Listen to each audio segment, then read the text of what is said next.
One thing that's really critical is that you understand the relationship between reading and writing. And when you do, the interesting thing is you can't turn it on and off. When you teach children how to read like writers and you teach yourself how to read like writers, you notice things about everything you read. Well, we've been working on ideas and organization for a while, and I felt that it was time to move on to word choice. I always try to incorporate literature, and since the lesson was sort of focused on the topic of food, I remembered Farmer Boy, and I loved that book, and I thought this would be a great book because there's lots of times in the book where he describes the food because he really likes to eat. Now, what trait did I introduce to you yesterday?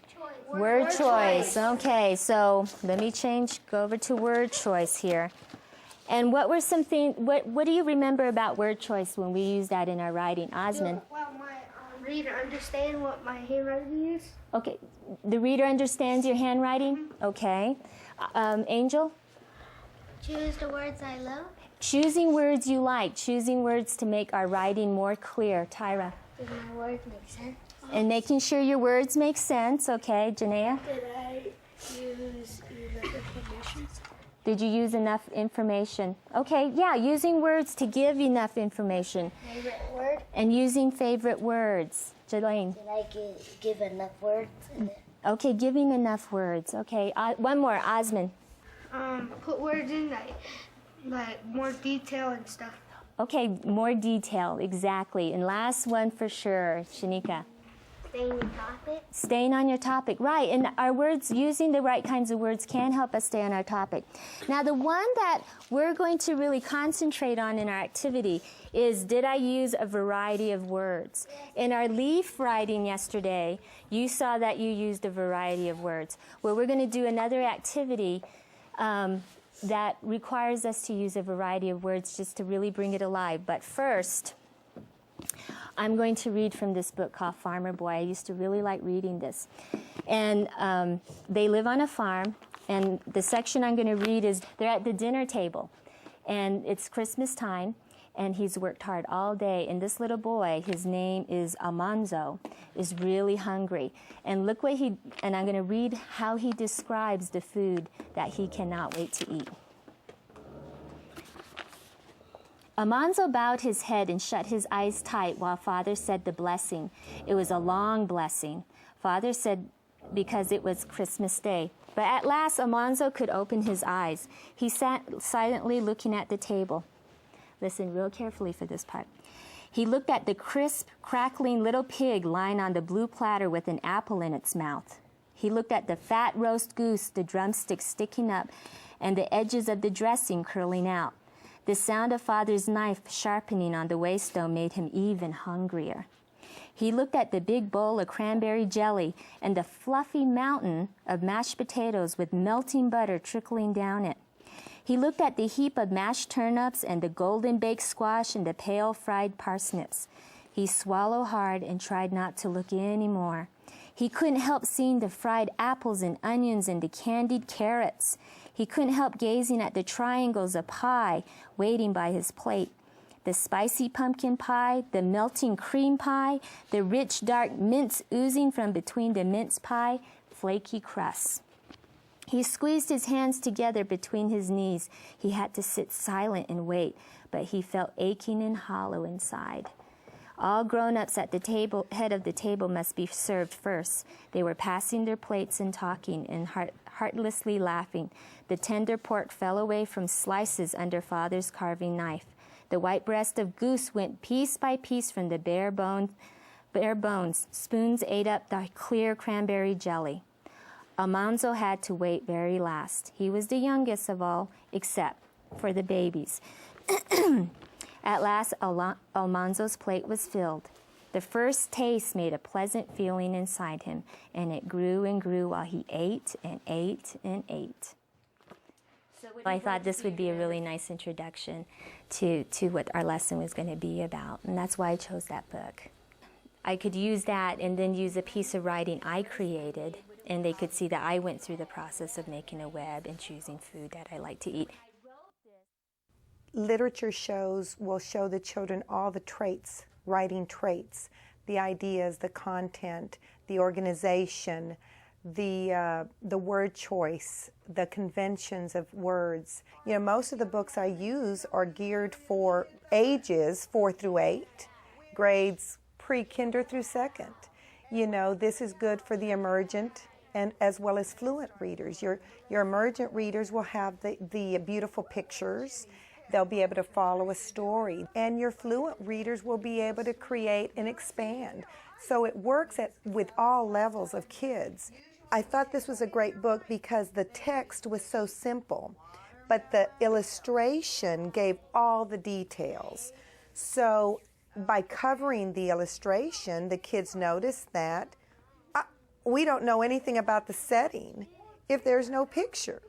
So this way, you know, what if they were writing the story, what else would they have to add? The details. You know, the story's simple enough where they're not going to forget what the main idea is all about.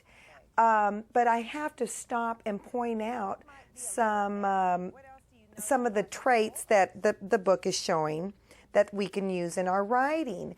The book starts out with a dialogue. You know, we've been working on introduction, and I wanted to point out that this book started with dialogue. I think a lot of teachers are afraid to teach writing. I think that there is a myth that writing is really hard to teach, and I felt that many years ago as well. I have found that using literature, authentic literature, has been my best method of teaching writing. I cannot go to Florida without a roadmap. Kids can't develop a poem, a personal narrative, a feature article, a persuasive letter without having their own roadmap. And those roadmaps are found in published magazines, pieces of student writing that has already been placed out to press. They have to see models. Gift from the storm. Don't take those toys, I remembered Mama saying. We won't have room for them. A sharp, sour pain hit my stomach as I carefully put away my dolls, dishes, and clothes.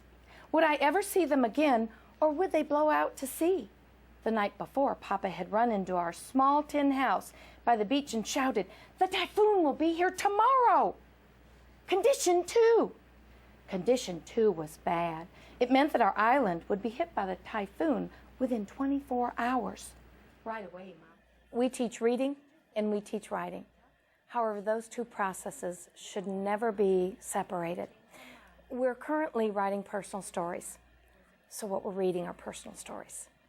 With that type of reading, kids need to understand that it's going to be told from the first person. So I present reading excerpts about a personal experience that a child has. In all the excitement, I had completely forgotten about Maria. Mama had said not to pack any toys, and I had disobeyed her.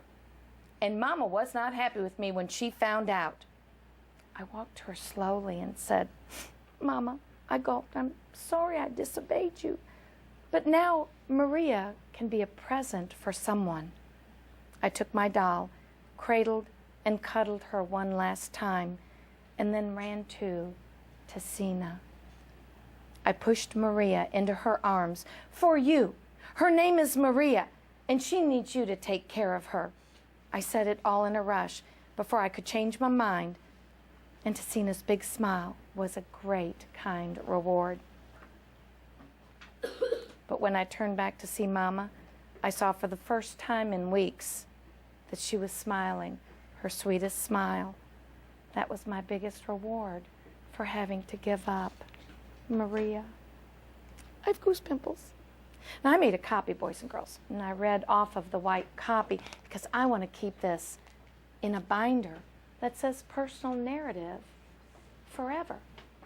Lucy Calkins, I think, was the one who termed writers become insiders. Once they read and they understand how a story is developed, then they, as a writer, become an insider. They want to then develop their story and their ideas so another reader can come and understand that. You know, I have a wonderful author who came today. Her name is Michelle, and she's in 5th grade now. She was a 4th grader last year. Michelle has agreed to come and read her personal narrative. At this time, your attention needs to be given to Michelle. I want you to enjoy her personal narrative, a time that she experienced. Loud voice, Michelle, so everybody, even in the back, can hear. Talent show. 5, 4, 3, 2, 1. The mic was hot. My lips were trembling. My mouth was getting ready to sing the first few words of the song, Fly Away. My stomach was flipping. My legs were trembling. The blood in my body was getting hot from all the fear that lied ahead. I thought the first few words. I thought the words that I shouldn't ever think. I can't do this. I can't. I couldn't believe the words that just came out of my head. The first few words stuttered out of my mouth. Okay, you win. You caught me daydreaming again. Out of amazement, the first few words were right. I was frightened, but glad I stayed on the dusty gym floor. You might be wondering how I got into this mess. Well, it all started when my mom got a hold of the Southside newsletter that had an announcement about the school talent show. I knew as soon as my mom got a hold of it, a hold of the newsletter, it was going to be bad news. I have to present models of student writing that show why the piece of writing is focused, how the author worked to develop the ideas so that those 3 famous questions at Simpsonville, the how and the why and the what, are answered, and how by describing the action you slow the moment down. Then we begin discussing. We talk about those, and then we begin to reflect why that piece of writing really connected with us and how we can use that skill in our writing. Excellent job. Excellent learning. Our classroom motto is, if you can read it, you can write it. And I want the students to understand that everything they read is written by someone. We talk about how bumper stickers are incredible pieces of writing because they have to convey a message in a few words, and that someone wrote that, and that they can write that. And so we look at literature a lot of times from the perspective of writers. How did this person write this? What elements, what craft does it have in it that we could borrow and use in our own writing? So I want them to see that those two things, reading and writing, are so connected that they're almost the same thing. We're going to start working on a new kind of writing. I often start lessons with either a published text, like a picture book, samples of other people's writings that I've collected over the years that illustrate either something stylistic or maybe an idea that they might want to use.